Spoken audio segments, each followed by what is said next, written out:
Our guest today is a consummate communicator and serial entrepreneur who takes great joy in helping women entrepreneurs thrive.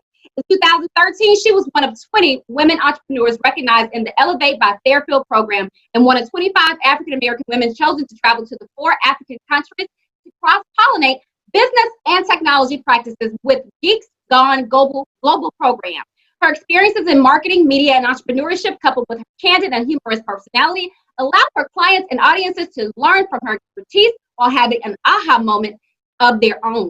Chanelle has worked with numerous brands and nonprofits on her communication strategies, including the Potter's House Church, Samsung, Texas Instruments, World Ventures, Neiman Marcus, the National Urban League, and the host of small businesses. Her goal is to always wow her clients and impress her crowd, which she is blessed to be able to speak. Welcome to the show, Chanelle Yarber. Hey! Let me tell you something. You read that like I was coming on like Oprah, okay? I feel like You're I'm a supposed winner to feel today. that way. That's how I want all of my guests to feel, like they're on an Oprah show, but narrative. Yes. That's how I felt. I'm like, oh, I sound smart. Look, who is that? Oh, she talking about me? But sound smart. You are smart. You are provocative, empowered, educated, and ambitious, honey. You are the she is in charge brand. Come on now. Well, again, Chanelle, welcome to the show. I'm so very happy to have you here with us. I know you're going to blow the roof off of this conversation today, so go ahead and let's get started. Will you please share with our audience a little bit more about who you are and what you do? Sure. So I am the chief marketing maven of Bright Girl Media, which is a digital marketing agency that helps my clients find their dream clients online and market to them successfully. So I do that through social media. I do that through web design and helping my clients create end-to-end marketing solutions and strategies. I typically work with Black women entrepreneurs. That's who loves me, and that's who I have a love for. And raise the roof for us. We are the fastest growing business segment of people who are launching out into entrepreneurship. And so I'm here to support. And I'm just happy to be here. So that's a little bit more about me, as somebody is texting me, but we're going to put that on mute. Listen, I forgot to mute mine also. Well, my first question to you is about the city we actually reside in. You are from the state of Texas. Are you from Dallas originally? I'm not a Texan. Hey, where you from? I am not a Texan. I am a Hoosier. I am from Indiana. Oh, so, wow. Okay. Yeah, I was born and raised in Northwest Indiana, in Hammond, Indiana, which is, I like to tell people, it's sandwiched between Gary and Chicago. So if you've ever driven on Interstate 94 through the Midwest, you probably like wave through my town real quick because it's only about 3 exits on the expressway. But don't worry about it. That's where I'm from. And I moved here to Texas in 2012. Okay, so right after me. Well, perfect. Well, now that you are in Dallas, just like me, I've been here a little over 13 years. I want to understand some. According to the data from University of New Hampshire, since the early 1930s, female-owned businesses in the U.S. have skyrocketed by about 3,000%. And that number is still on the rise even during this pandemic. And in that same study, they showed that Texas is now the #1 nation for female entrepreneurship. Then there is, #1 in the nation for female entrepreneurship. And then there's Ohio, and then Minnesota, Washington, and then Alabama. But then according to a newer study by fitsmallbusiness.com, it shows that Texas ranked highest amongst all 50 states and at 25% across the board in terms of desirability and outlook for female entrepreneurs, general business opportunities, having the highest number of female-owned businesses, economic and financial health, and then finally, the safety and well-being for women. Now that I have actually been here since 2008 and I've had the chance to watch the economy explode over the last 10 years, just in Dallas alone, being that my corporate marketing experience is in HR, I know that our market here is and has always been a main corporate hub or the nucleus for several thousands of businesses and institutions such as financial, healthcare, HR, tech, and engineering firms. But because of that, we also draw in millions of new middle management and executive level professionals each year. On top of there's no corporate or income taxes. High rates of startups actually grow here. They are emerging every day here. They're rolling into Texas every day here. And a comfortable cost of living is what you can find here. Being that you are now a Texan, you are now a Texan, how does it feel to have been able to kind of watch this economy in Texas grow, especially over the last 10 years? I know how I feel. I am,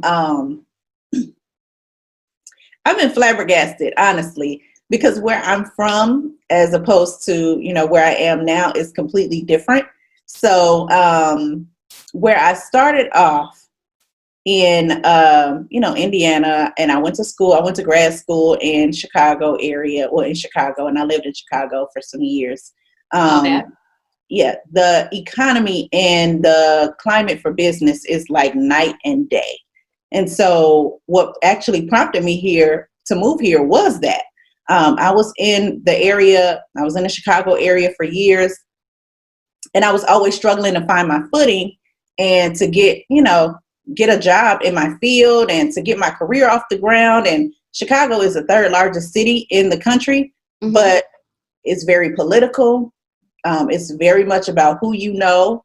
It's very, it's just a different mindset of people. And I don't want to say good, bad, or indifferent. It's just the culture.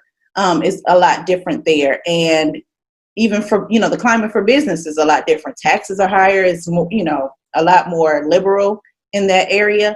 So businesses are fleeing away and they're coming here to Texas, which sometimes I'm like, okay, y'all stay at home. I'm tired of y'all coming here. But when I came here and I noticed how open it was for business and how people were willing to help and connect, and it's still a new feel to Dallas. I mean, Dallas isn't a new city, but it's almost like a new birth or new burgeoning of this city as all these suburbs are popping up, as all these new corporations are moving here. And so it's like opportunity is everywhere around you. All you got to do is look outside your door and something is happening. It's a growth environment. And so I absolutely love being here. I have thought about moving away, but then when I think about it, I'm like, okay, where am I going to go next? Because I've lived in the Midwest. I've lived on the East Coast. I've lived here in the South or Southwest. Only other place there is for me to go is West. And the cost of living, I'm not going to Cali to pay $1 million for a house that I can get here for $250. So it's just great. I mean, I could say some other things about other aspects of Dallas, but from the business standpoint, it's on point. I'll say that. I agree 100% with you on that. And the business standpoint, it is rich here, especially for women who are climbing the corporate ladder or women who want to actually pursue business on their own. It's super rich. The soil is right here for us. So what powerful and popular media, not just social media, but what powerful and popular media trends have you recognized over the years between startups, small businesses that have gained their footing in the market, and then major corporations? Sure. So media trends it's funny that you even asked that, because when I was in grad school in Chicago, I remember having a guest speaker come in. I remember his name to this day, and it's so weird. I mean, he has a unique name. His name is June Moon. Okay. But he came in and he was talking about, because I went to school for media management. So let me just caveat that as to why he was talking about this. So he was talking about trends in the media and the way that things were shifting. And of course, back then, everything was still like analog/digital. We hadn't fully shifted into the digital space yet. And he was talking about the digital revolution and how things were going to be speeding up and all of this other stuff. And I'm sitting there listening to him and I'm like, okay. Now, mind you, this is probably right when YouTube and Facebook and stuff like Instagram hadn't even came out yet. I'm aging myself, but whatever. All these sites hadn't come out yet. And so he's just talking about, digital. So I actually wrote a business plan for a digital TV network, because that was my heart. That was my passion. I wanted to do TV. That's why I was in grad school. And that was my whole thesis project as to, what I had to put together to graduate. And then years later, maybe 10 years later, I started seeing actual digital TV, stations like Roku and things like that pop up. And so even though I didn't take my business plan and implement it the way that I wanted to, that was really the first step in my entrepreneurial journey. The first real solid step, I'll say. And so now watching, like I say, Roku channels and things like that, just making it a lot more accessible for people to get their message and get, their face out there and brand themselves and grow and monetize. It's crazy. It's crazy to me how the bar has been lowered, because back in the day you had to have like real cameras, a real studio, real lights. Like I'm sitting up here, I got a ring light and a webcam, and now I'm on, I'm going to the masses. And so I just think that is amazing. That helps with the climate that we're in business wise, because now somebody that it would have taken them $20,000 to launch a business, now they can launch it for $2, because, they can get online and get out there and really push their message. So. I can see that. I definitely see how it is impacting small businesses or people who have recently lost their jobs and want to go into some type of consulting. Hey, this is the way to do it. Get you a mic, get you a light, get you a laptop if you don't have one. Most people do, and move from there. Yeah, it's easy. It's so easy. And sometimes I see a lot of people making it harder than it has to be. I know I did. I have made this thing harder than it has to be. And it's simply because, like I said, media, I went to school for radio, TV production, and I have a master's degree in media management. That is my love. That is my passion. Like when I watch TV, I pick it apart. I can tell you what's getting ready to happen because I just watch TV from a different standpoint. So I know what stuff is supposed to look like. So for a long time, I wouldn't get on camera because I was like, I don't have like the right camera and the right lighting, and I don't have the right, like all of that is out the window at this point. Like I said, the bar has been lowered, and the opportunity is here. Wow. Well, thank you for telling us that. It has been lowered, but at the same time, I think that people are still holding themselves to a high standard. I think in social media, at least a lot of people, I don't want to say everybody, but a lot of people are starting to say, hey, let me get up, let me actually dress up, let me show up and present to you this service or this product in the way that I want you to perceive my brand. I think the people who are about the business and about the brand and the marketing are starting to shift it a little bit. I agree. Now, what cracks me up is watching the people who are unpolished actually like push past the people who are trying to be super polished, though. That's what cracks me, because I'm like, they came out here with like a cardboard box and some sunglasses, and they like and they blew up on YouTube or something, so it's two sides to that coin. It's the authenticity factor. Yeah, that's what people are looking for. They want to connect. People do business with those that they know, like, and trust. So they want to be able to connect and feel you and, and see themselves in you. So. Well, Chanelle, what are the differences between social media and digital marketing? Please help us out, because I have been wanting to ask everybody this question. And the crazy part is I used to work for a digital marketing company in HR. So I should know to some degree what it is. I think I have somewhat of an idea, but I really don't know the differences between the two terms. I'm over here picking up my phone, girl, doing the most. Hold on. Let me make sure I mute this because I don't want to interrupt our conversation. But I heard your question. And the difference between digital marketing and social media is digital marketing, or social media, is a part of digital marketing. It's not the whole gamut. It's not the whole thing. Some people take it and they hear social media and they think about everything online, and that's not the case. Social media is really relegated to the sites where you're able to connect person to person with other people. So sites like Instagram, Facebook, YouTube, LinkedIn, those are social media sites. But when you talk about a digital marketing or a digital marketing strategy, then it expands into what does your email marketing campaigns look like? What does your advertising look like on display or search? So through, the Google platforms, things like that, landing pages and websites and all the other things that go into making this whole pot of gumbo taste good and get, you get the flavor out of it that you want. So you can't just stop with one thing. You can't just say, I'm going to be good at social media. Okay, that's great. And I see people making money on social media, and that's wonderful. But they also have a machine behind them. They also have other things in order for them to have the structure in place, to have the systems in place so that they can scale and grow. And that's where you see these people that are like, I made $10,000 today. They didn't just make $10,000 because they showed up on social media and somebody just gave them money. And so that's where the difference between just social media and digital marketing comes into play. Well, I'm sure both of them, and just based off of what you just told us, both of them, it sounds like cancel each other out. But I have to ask you, which one is most important, especially for emerging startups or small businesses? It's not an either or. It's both and. I definitely, and it's so great that you asked this question. It's timely.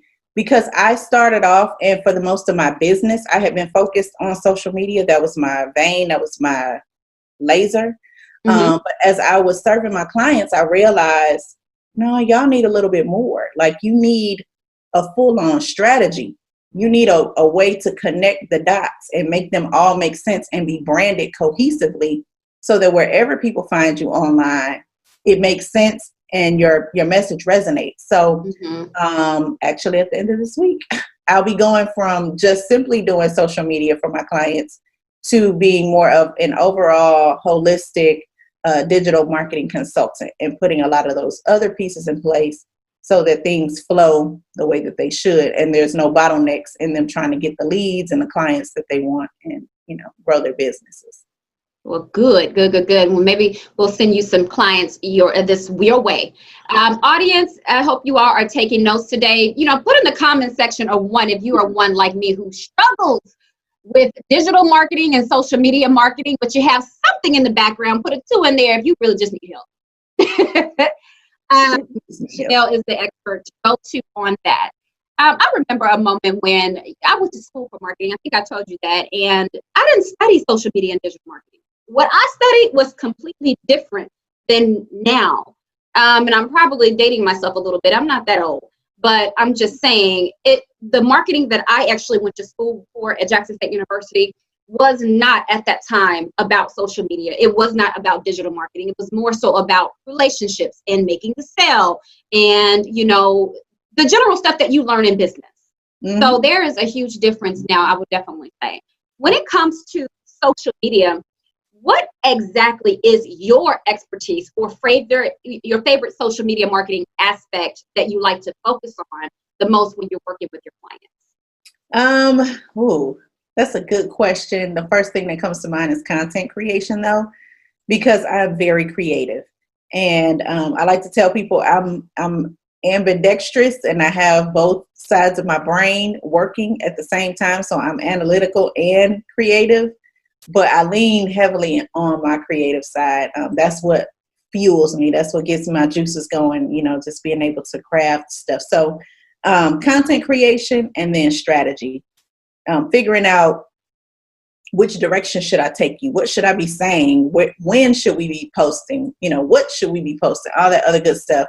It goes into content creation and content strategy. So that's the area that I love to pick apart with clients and sit and dream and map out, what should you be looking like online and how should people be approaching you or, how should you be attracting them? So that's the area that I like the most. I'm starting to lean back into my video production and the love of all that. Cause I can remember being a kid and like my mom getting our first, camcorder. Them camcorders used to be big, like on your shoulder. That's what you call it, a camcorder?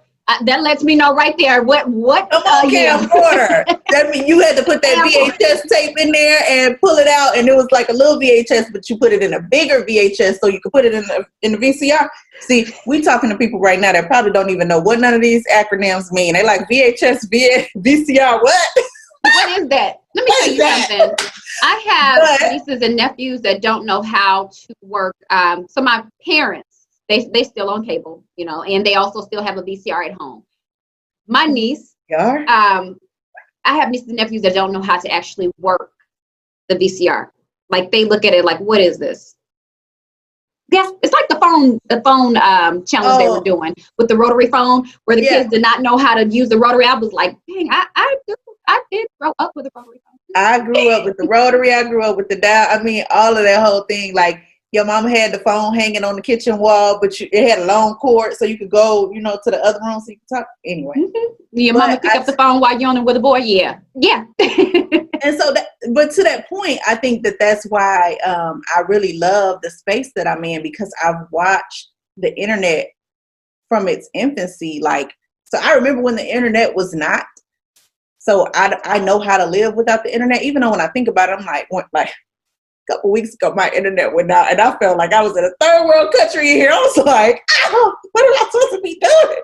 Somebody help. But I remember living without the internet. And then I remember growing up, teen and early 20s and stuff into the internet. And so I understand both sides of it.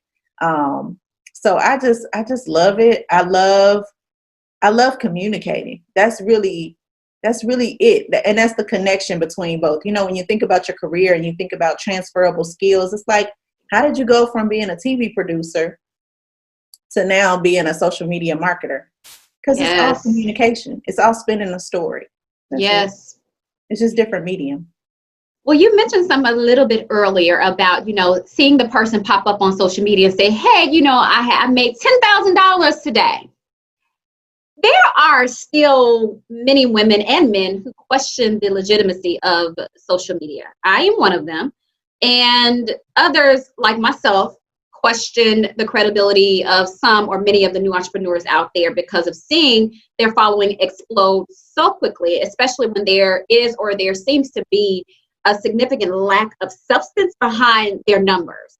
And I say that because there are people out there with glorious social media presence, but then their back-end processes and service sucks. And it's damaging because based on my experience, your front end may look good. You may have everything going, but your back end sucks after you're giving me A's across the board. Not only do you lose a significant level of credibility, but then I'm just like, I'm not going to refer your business. I'm not going to even try out your business. In fact, I'm not following you. I'm not going to give you that. But people tend to stay with those who have this amazing front end, but back end can suck all day. But if the back end is on point, then that means you've got staying power. That means you've got real growth potential, and you've got leverage to generate revenue that will bring in profits consistently. Is there such a thing as destructive social media presence when you have surpassed, let's say, 10 or 20,000 followers? Why is that, and what can be done to fix it?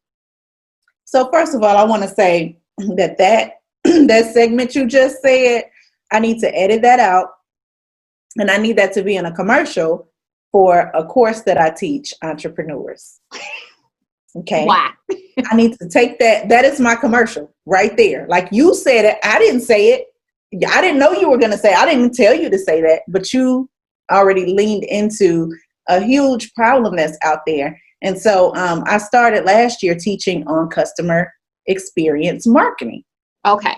Because customer experience is so important. You can woo me, you can do all the right things, you can have the shiny graphics and look great and the numbers are great. A lot of those numbers are vanity metrics. Let's just be honest, because I look at some people's stuff and like you said, they got 10, 20,000 followers and they struggling to get 3 likes. It's like and Chanelle, let me tell you this. I noticed it. I started noticing it more. I noticed it in the beginning when I was listening to content where people were trying to give strategy on leadership, and they were saying, one young lady, I won't name her, but she was saying, oh, you don't have to go through any kind of struggles or any kind of hardships to become a leader, which we all know if you are in leadership or have ever been in leadership, your hardships are what give you the foundation and build your character. And then I started noticing people like, who were connected to the Les Browns of the world, who were connected to the Oprahs of the world. They had less than 1,000 followers. And so you're telling me that you have 100,000 followers and this person has less than 1,000 followers. And I know they're legit. I've seen them in action. They have the recommendations to go with what they're saying and what they're doing. So that's where I get it from. I'm sorry to interrupt you, but I have to say that. No, because that's perfect. That's perfect because I have a client.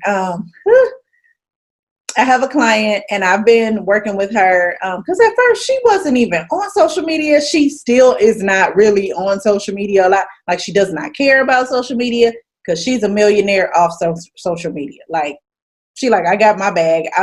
That's not my focus. But she recognizes the need to be there. And so she hired me to help her. Okay, fine. So we literally started and she had less than 1,000 followers on Instagram. Okay, but she already has the work behind her to prove, you know what I'm saying, the work and the money. And so I'm going along and I'm helping her build her page, blah, blah, blah, blah, blah. And somebody, I'm not going to mention who whatever, they come on, an influencer or whatever you want to call these people now. And they're like, hey, in the DMs, hey, I see you've been growing your page. And if you want to increase your following and become a 7-figure earner, send me a message back because I want to help you. You didn't even do any research on this lady to know that she already made 8 figures. Like this Instagram stuff is just vanity for her in order for her to, get out here. And so people were discounting who she was because she didn't have 1,000 followers yet. So a lot of that, like I said, is vanity. It's vanity. My goodness. I'm glad that you made clear that. This is probably a clip I'm going to run over and over again. Be authentic, be real. Real. And then if you're going to slide in somebody's DMs trying to sell something, know something about them. Don't just come on here talking about, let me help you become a 7-figure earner, or let me get you to your first 5-figure month. Okay, I've already done that. So what's next? Or you see that I have 3 businesses already, and you're asking me, hey, do you think you want to work for someone in the future? Really? Right. Like what about me said? You just I'm gonna be your employee. Emails to random people. You're watching She Is in Charge, the platform where provocative, empowered, educated, and ambitious women come together to share our thoughts, experiences, and expertise about business through the lens of corporate and entrepreneurial leadership. When you subscribe today, you'll also gain lots of access to free resources, tools, tips, and strategies that will help you maximize your corporate and entrepreneurial value. I'm Meredith Ward, your career and startup CEO strategist, leadership coach, and host of the She Is in Charge platform. As usual, I hope you enjoy the video today. Please subscribe to the She Is in Charge channel on YouTube. And don't forget, click like, comment below, and share this video with everyone you know. With social media and technology, it seems to be ever evolving. But with what's happening currently due to the uptick of remote working, besides helping to create a broader global presence, where do you see the impact of social media marketing over the next 3 to 5 years? Wow. That's hard to say because I probably could have answered this question better maybe last year. I'm just being honest because this year we entered into a quantum leap quickly. It's so funny because I remember trying to get people to do, Zoom meetings and things like that back in 2019, 2018. And they were looking at me like, no. Okay, so can we meet at Starbucks? And I'm like, I'm not wasting my gas to come and see you. Like we can do this from our living room, right? So we entered a quantum leap when we got into the coronavirus pandemic. And so the innovation, I'm watching it just like speed up because we're trying to catch up to our new normal. I hate that, but we're not going backwards. No, we're not. I definitely see a lot of commercial real estate going under because people are not going to be going back to the office. And even if they do, a lot of these companies are recognizing that the technology that they can use or innovate and build upon, it creates environments where their workers don't have to be in the office 40 hours a week. And so with that and with, the communication and even social media, watching the polarization of social media and the communications and the conversations that are being had, in 3 to 5 years, I don't know if we'll even be recognizable in the same way. Yeah, because we're definitely not going backwards. And I'm watching the conversations happen on social media, not just individuals, but businesses as well, especially this year as we entered into the whole racial climate and things like that. And people trying to, these corporations trying to pander because that's all they're doing.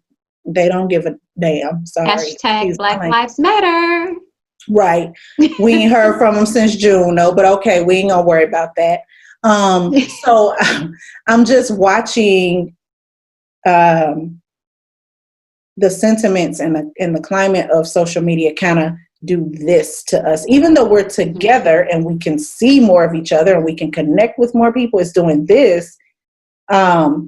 I don't want to say physically, but you know what I'm saying. It's doing this because it's pushing us together, but it's doing this as well because it's like our mindsets are being polarized. So it kind of a little bit frightens me. I'm not gonna lie, because it's happening so fast that I don't think we're really having a chance to adapt, and that's where a lot of the angst and the anger and the fear and just all these negative emotions are coming up.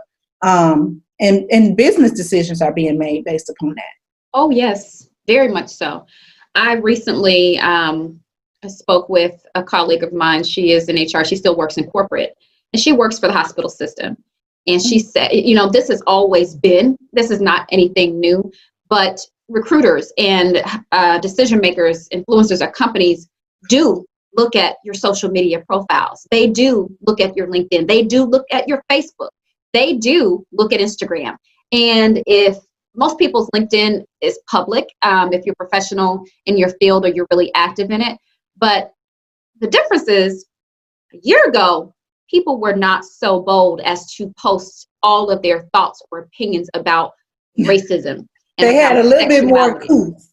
A little bit more cool. But now she's saying outside of coronavirus going on and all the policies and procedures and measures that have been put around that, she is having to write people up and actually let people go for more social media mistakes than anything.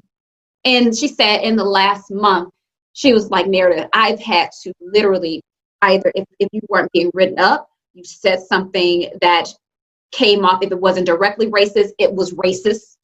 And we've had to let people go. And I said, wow, that's going to be the next thing. People are going to have to learn how to adjust and block things out because it is important. Your image online is important. Like I tend to be very outspoken, but I know when to be quiet. I know when to step back a bit. It's really important even, and I'm a business owner, but like you said, business decisions are being made based off of what's going on. And I guess it is scary to some degree, and but I like where we are. I really do, because I can see, where the growth is going to some degree. Yeah. Yeah. It's like, I feel like we're in, the Tale of Two Cities. It was the best of times and it was the worst of times. Yeah. Because of course, we're in the house and all that other good stuff. So socially it's getting a little weird, but, my focus and my ability to like hone in on my business and use the tools that I have to still get out here and connect with people and build and grow. Like, I'm like, wow, this is nuts. So, yeah, I just pray that, and I don't know if I know it's going to take a little while after this election, Lord Jesus. Okay, we need to. A lot on your mind. We're gonna let you just keep that thought right there. You just take a minute of silence. for that Look, he's link. just like, I just pray that, like, I don't even know what to pray for right now. I don't even know what to pray for. But what I will say is that I hope that after this, because at least that'll be one less thing on our emotional radar. Right. That some of this kind of quells a little bit. We catch our breath, and that we realize that, like, we're all human. Yeah, we have different ways of thinking, but the empathy needs to be there. Yes. I think that the disconnect physically creates a lack of empathy. When you're face to face, nose to nose, eye to eye with somebody, you feel their humanity. But when they're on the screen, you're like, oh, F you. You can do all of that foolishness. Right. And so I just hope that we get back to a place of real connection and real genuine empathy for humans, right? Just for humans. Well, here's my next question for you, or, my next thought on the next question. When it comes to modern businesswomen like us, you see most of us gravitating to Instagram and YouTube and Pinterest over Facebook and Twitter. This is just my belief. I know I do. But for me, I believe that Facebook is going to at some point drop off, and soon, at least for the younger generations, such as millennials, which I am a millennial. They already gone. Yeah, and those who are just coming into the workforce and entrepreneurship. However, nonetheless, it's here and it's still a very useful tool. However, each site, what I find, works really different from one another. Each of them has a different algorithm. Can you share with us, I know you can't tell us everything, but a few secrets and tips about how women can better manipulate tools like YouTube, Instagram, and yes, Facebook, and make it work more in favor of our business's online presence? So, no, I'm not going to give you my juice. Oh, just a little bit, just a little few drops. No, I'm not going to be like that. I don't know what's going on. It's like allergies or what? Anyway. We live in Texas. My first bit of advice, with that is to know who your audience is. Because if you don't know your audience, you can't leverage any platform. People skip that. They just want to jump out here. Though? So what do I mean? When you say know your audience, I see that all the time. Know your audience. And I'm like, well, I know I'm connecting with the audience here. I'm on here posting, but what does that mean coming from a social media marketer? Right. So for me, I know I have my audience drilled down to a person. Her name is Nicole.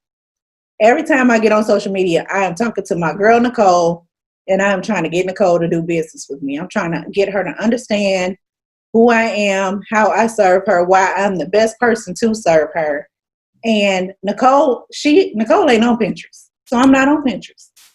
Oh, okay. It's like getting used to doing video.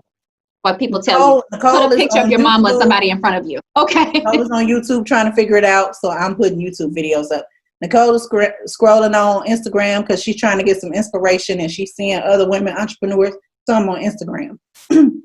So that's the first thing, because you could be spinning your wheels trying to make Facebook pop for you and your audience just ain't on Facebook. So now you're mad because you're not getting results. Well, you talking to people, but you trying to talk to everybody. So that's what I mean by know your audience. So that's first. Second of all is know your platform. So there are things that go down on Facebook or things that go down on Twitter that don't go down on Instagram. So you definitely have to know how it works and what is the climate, what is the feel, what's the community like in there. And then you can insert yourself and be relevant. Because if you're trying to do on Facebook what you do on LinkedIn, you're going to look a fool. You just are. And that's what honestly I've seen this year. Because I've been on LinkedIn forever and I love LinkedIn. Oh my God. Like, so many people are asleep on LinkedIn and they've been adding all these tools and they're really trying to jazz it up now. And it's just like, y'all better stop sleeping on LinkedIn. You want to make some money because that's what 75% of, high earners are. But right. And people who are actually about their business. So that's to my point. If you know that you're a business to business or, business to entrepreneur or whatever you want to say, you might want to be where people are doing business. So get on LinkedIn and follow the law of the land, if you will. When you get on LinkedIn, don't get on there being all political and crazy. Like save that stuff for your Facebook where you can talk to your real friends. Mm-hmm. So get on this platform and let's talk business. So that's what I would say, because that's the number one thing that I see, hands down. It's not content. Sometimes it's content. Let me not say that, but most times it isn't about the content, looking nice or the words or whatever being presentable. It's not none of that. It's how you are on the different platforms. Mm-hmm. You got to kind of switch it up. See, I feel like I just took a whole course with you right there. Audience, are you taking notes? Because that right there was an entire course that she just gave on how to manipulate your social media presence for your business. Is there anything else you want to add to that question? Because that was good. That was really good. No, just, yes, I do want to add something. Because when I say that, people get they start, I got to create stuff for 4 different platforms. I didn't say that. I didn't say that at all. You can recycle stuff. You got a bad pair of pumps in that closet, and you wear that bad pair of pumps. You could put it on with a ball gown, and you could turn around and put it on with some jeans and a blazer. So you just got to repurpose that thing and make it yours, for where you're going. All right, now, audience, take notes. These are $1 million nuggets right here. Take notes. So what type of clients do you consider to be right for the Bright Girl Media Services or the Bright Girl Media brand? Yes. So established business owners who have, you've been in business maybe 2-3 years, and you got a little train rolling, but you need a little steam in your engine, right? You've hit a plateau. You realize, okay, I'm doing good for where I am, but I see bigger sights and I need some help. I need to assemble a team and a super team of people, that can really push me where I need to go so that I can laser focus on my zone of genius. Those are the people that I want to work with. So like, for instance, I'm going to bring it around to you. You've been in business for a while. You're growing your brand. You do so well with the career consulting and all that other good stuff. Why are you going to sit and spend time trying to learn and focus on social media? You said a whole word. Go ahead. It doesn't make sense for you to, though. That's what I do. That's my love. That's my passion. That's my zone of genius. So we put our zones of genius together, and now we're super friends, and we out here saving the world. So that's who I want. I want people who understand the value in investing in growing their businesses, and they know that they can't be all the things and do all the things. Perfect. All right, now. So I actually fit the brand. All right. I need to get your help. I need to get your help ASAP. Come on, girl. So research on social media platforms and their impact on unlocking women entrepreneurs' financial success on a global basis has not been fully explored. However, we do know that social media is quite vital. And I can certainly see how it gives business owners, especially emerging entrepreneurs, credibility. However, we know it's crucial to the new generation of gender-based business ventures that are digitally driven through technology use. Based on the types of clients you've worked with and watched soar in business after completion of service with Bright Girl Media, can you tell us the standard features of these women-owned firms that have used social media to unlock their potential for business success? That's a good question. And that's a loaded question too. But what I will say is those who really thrive, and we're not talking about the people we talked about earlier on at, the 10,000 followers and they, showing they cart saying they made up. I'm not talking about them. And no shade to them. Okay. Let me just say that. We love you all. Bag, and I ain't mad at you, sis. But when I'm thinking of business, I'm thinking of women CEOs who are at the helm of a solid business, and they're building a brand. They are hiring people. They're looking to expand. They don't want to be the person that's always having to make the things move. And so they're visionary. They're open-minded. They are quick to recover. You know, we all make mistakes. We all, you know, we're human. We all gonna mess something up, but they fall forward. They lean into what it is that they're doing. They understand the power of having systems in place and like standard operating procedures, so that if they, you know, get in a car accident, God forbid, tomorrow or whatever, their business is still running. It's not dependent upon them. To me, that is a solid enterprise that is gonna, you know, go forth. Everybody isn't there yet. Everybody doesn't know that that's possible yet. Maybe they haven't tapped into that yet. But those are the people that I see, because it's easy to be a shooting star. And it's easy to take the climate that we're in right now, where everybody's online and blah, blah, blah. And you could take this thing and you can, you know, shoot up real quick and, you know, fizzle out because you don't have no more gas in the tank. Right. But, you know, when you have a firm and a solid foundation, and you recognize that you don't know all the things. You don't know everything. Hire people that are smarter than you. Well, you know, so basically moving like a real CEO, making sure, like you said, systems are in place. You're watching your analytics. You are someone who is bringing on, you're partnering with people, or you're bringing on a team of people. And I always want to just let people know to partner with, and this is kind of outside of the point a little bit, but it's important. Partnering doesn't always mean equity splits. Sometimes it means joint venture. Sometimes it means affiliate partnerships. You know, employing people or bringing on a team of people doesn't always mean that you have to payroll them. Sometimes it means contracting, and sometimes that means, you know, saying, hey, let's go ahead and split this sale so that you can help me with it. You know, so that's how you build a business quickly. You can't build alone. Like you said, move like a CEO. You have to be the one who's willing to say, let me step back and let somebody else do it. Hiring smart people. So you just said it. I gave a whole something there. Another it's funny too, because people see me, and I do want to put this out there while we're talking about this. People see me on social media, and I'm the face of my business, and people know who I am. And, you know, I've been to networking events, and people are like, oh, that's Bright Girl. And I'm like, oh, hey, you know, hey. But I got a team behind me. I don't do all this stuff myself. Like, I would be up, and I was up for, you know, I was on in doing stupid stuff. Like, I'm sending the email, I'm making a call, I'm posting the, you know, post on social media, I'm building a website, I'm going to the networking event.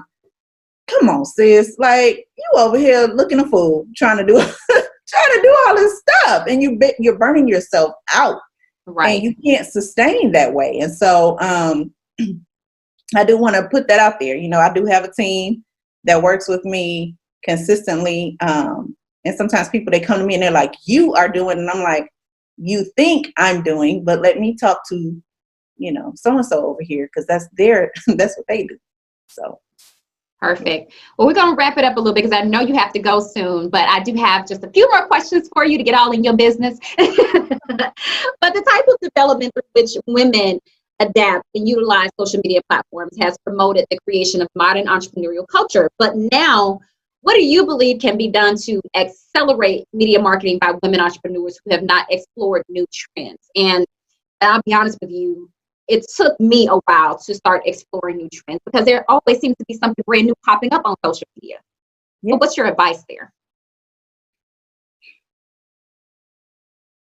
My advice, honestly, is that you don't have to do all the things and be all the places. If you excel really well in one thing, I'm going back to the client that I told you about earlier, who wasn't on Instagram or anything like that, but she was on YouTube. She started off on YouTube. And do I know her? Yes, you do know her. Yes, I love her. I love her social presence and her advice. Thank you. Yes. She was on YouTube though, and that's where she really blew her business up. And so people have like funneled from YouTube over to Instagram and Facebook and stuff like that. But be where it works for, like, work it. if you just get in one lane and you go really hard and really fast, you could make this thing work. You don't have to try to figure out everything and be everywhere. You just have to know somebody like me. You just got to know somebody like me, because I love this stuff.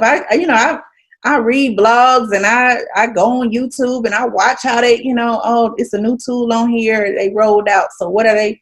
I get the emails to beta test this stuff and figure out if if it's worth Facebook rolling out Creator Studio or not. I'm certified on these platforms, so I've done the work. So it's like my best advice, like you said, in order for people to really leverage it, is to get somebody who knows how to leverage it. Don't make it harder than it has to be. I am not about to go in this bathroom with my pliers and pull my teeth out. Oh, don't do it. Guess what I'm about to do? I'm about to call my client, who is a dentist, and I'm gonna say, Dr. Kimberly, my tooth hurt, girl. I need to come see you. And she's gonna say, okay, come on in, let me hook you up, and we're gonna leave, and then we're gonna live to see another day. But if I go in there with my plier and whatever, it's gonna be a catastrophe. In other words, don't be walking around here looking snaggletooth because you didn't want to pay somebody to actually do the work. I'm putting that on Instagram today, and I'm gonna tell you, don't be snaggletooth on social media. Don't do it. And I'm gonna like and share that. Don't do it. I'm gonna take that note for myself too. Well, Chanelle, in terms of getting to know somebody like you, you have a new book coming out soon. Tell my audience, that She Is in Charge audience, a little bit about it, and why did you decide to explore authorship? Yes. So I actually started this book 5 years ago. Okay. And I want to retrace it back to say that, like I said, I've always been a communicator, whether it's standing on stage, public speaking, being on camera, writing. I've always been a writer, always been a reader. I love books. I am not an audiobook girl. I don't want you to read me. Hell, no, I'm sorry. No, I want to read. I want to feel the pages. I want to turn them. I want to put my bookmark in it. I'm that girl. So, so I've always loved the written word, and always been a writer. My mom will tell you I got journals on journals on journals.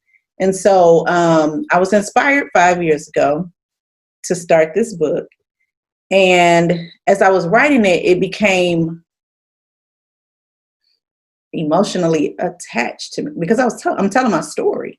And it became like, I don't even know, it was just emotionally heavy on me. And I was just like, ooh, I don't know if I want to say this. I don't know if I don't know. And I doubted myself. My book is called Fear Not, but I had to walk through a fear journey to be able to birth it. So I would pick it up, I would put it down. I would pick it up, I would put it down. And literally a couple weeks ago, a friend of mine, he texted me out the blue, like random. We wasn't talking. We hadn't even talked about this book. I don't even know why it came on his mind. Whatever. He just texted me and was like, "Whatever happened to the book?" And I was like, okay.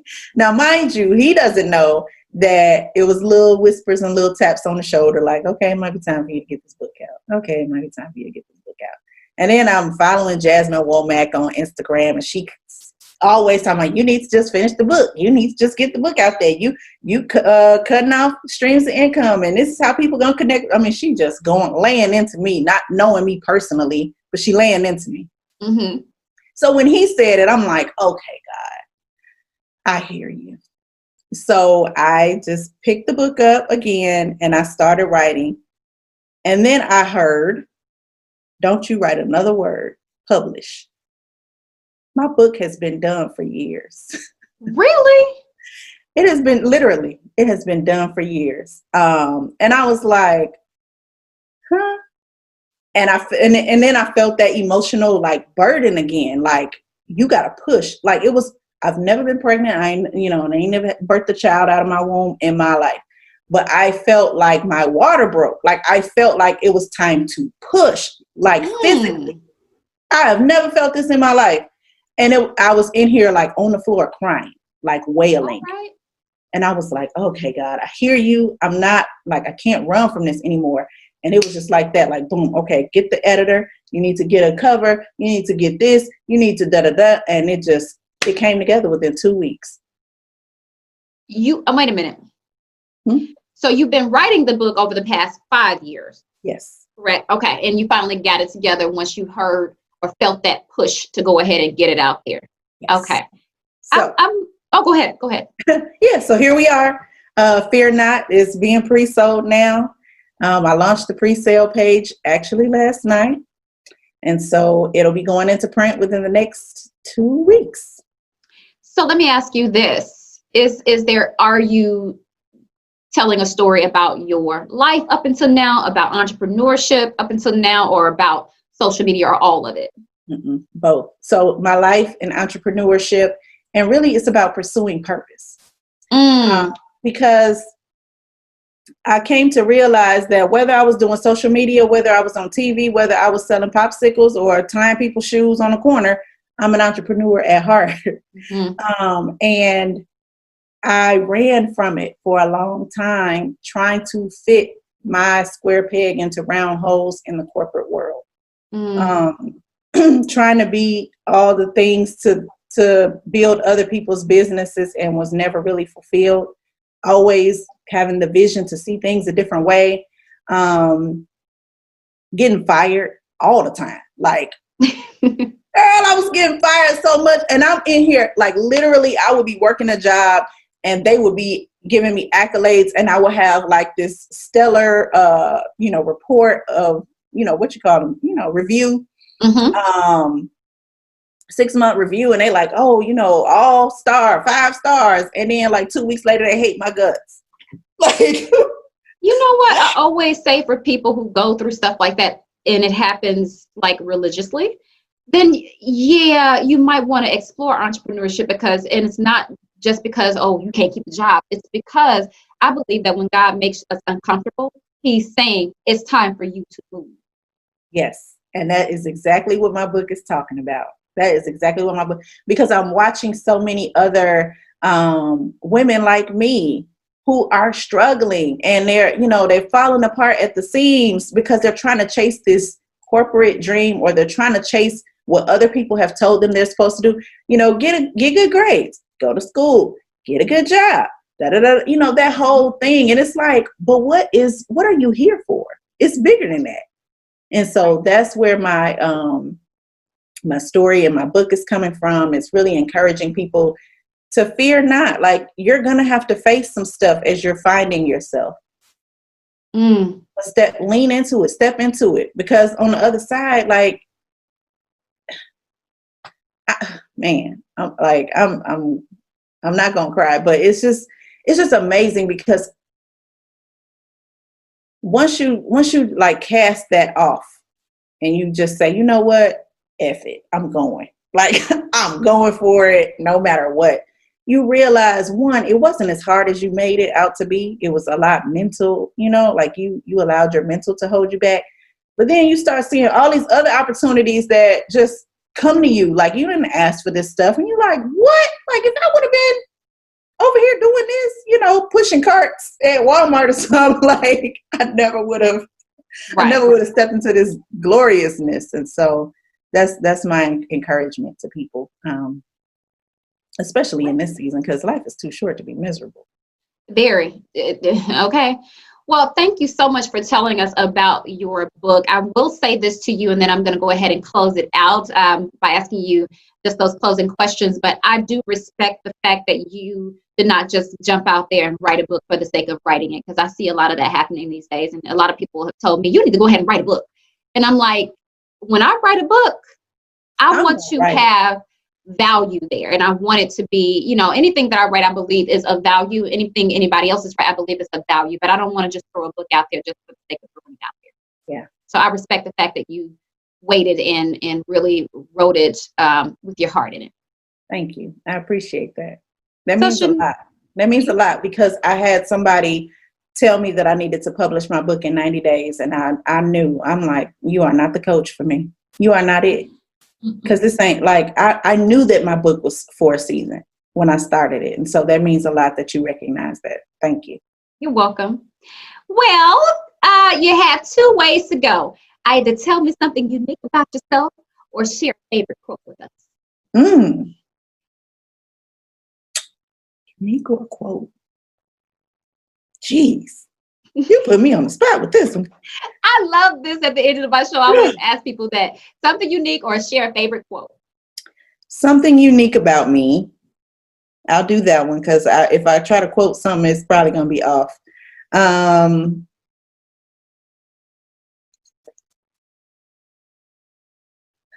don't know. It's a hard question. It is, because I'm like, okay, that ain't that unique. Whatever. In which sometimes I think we discount ourselves and take ourselves for granted, but whatever. Something unique about me is that, well, this ain't unique, but I'm gonna just tell you something about myself. Two things that I love. I love to cook. What? I love to cook. Like, I love it. If, in another world, I probably was a chef. I don't know. It just relaxes me. Like, I get in that kitchen and I turn on my music and I get all my stuff. Like, I love kitchen gadgets and stuff, and I get all my stuff out and I'm just chopping up stuff. And you can't tell me I'm not like on Food Network or something. In my mind, I like it just, at the end of the day, a lot of ladies, they're like, I don't want to cook. I just order something. And I'm like, nah, I need to decompress by getting in the kitchen. So that's one. And two, my other happy place that I have not been to in months is the skating rink. I love to roller skate. Oh, I love to roll. Like, I've been sitting here thinking, if I can like mask up real good and get out here and just go and skate, and like how I'm gonna protect myself. Because when I'm on wheels, when I'm at the rink, I'm not thinking of anything. I feel most myself. It's weird. like running. It's like all the cares in the world is like out in the parking lot. And right now I am on these wheels and I am flowing, and the music is good and the energy is good. And that's where I love to decompress the most. The kitchen and the skating rink. I love it. So I'm gonna stop by and get a plate. Anyway, you already told us about your book that's coming out. And again, I'm very proud of you for exploring true authorship and really taking your time in doing that. But tell us, and give us any information about other products or services or events that you have coming up, and also tell the She Is in Charge audience how we can get in contact with you. Sure. So I am, like I said earlier in the show, I am shifting my offerings to offer a holistic approach to digital marketing. So if you need some assistance, you need a little extra gas in the tank, a little push to get you over your goals, so that you can meet and reach your ideal audience and work with the people you want to work with, and not just who has the money to pay you, because that's a whole nother story. We'll have to come back to that one later. Find me. So I'm on social media everywhere at Bright Girl Media. So I am on YouTube. Subscribe. We're trying to get those numbers up. Bright Girl Media, YouTube. That's right. So I'm on YouTube. I am on Instagram. I'm on Facebook. I'm on Twitter, and I'm on LinkedIn. So yes, you can find me wherever you want to on social media. And then you can also visit my website, which is brightgirl.media. All right. Not .com, .media. Well, you don't even have to put that in. When you put in Bright Girl, it just pops up. That's how good she is. Well, Chanelle, thank you so much for joining us today. I really appreciate the fact that you allowed me to interview you, and I love all these amazing nuggets that you have dropped today for my She Is in Charge audience, and I'm probably going to have you back here if you don't want. But anything else you want to share with us? No, just thank you for having me. I have enjoyed this. Next time, my voice ain't going to be doing this. I should have drank some tea or something. I don't know, like, I feel like afternoon, my voice is okay, and I can sing like Anita Baker. But in the morning, it's just horrible. No, I really can't sing. Let me not lie to y'all like that. No. Since I cut my hair, I've been Toni Braxton around here, but that's a whole other story for a whole other day. I've been Toni Braxton, girl, in the shower, in the kitchen, my poor neighbors. Bless them. That's right. All right. Well, thank you so much, and you have a lovely evening. You too. See you later. Well, She Is in Charge family, I hope you all enjoyed this video today and took lots of notes.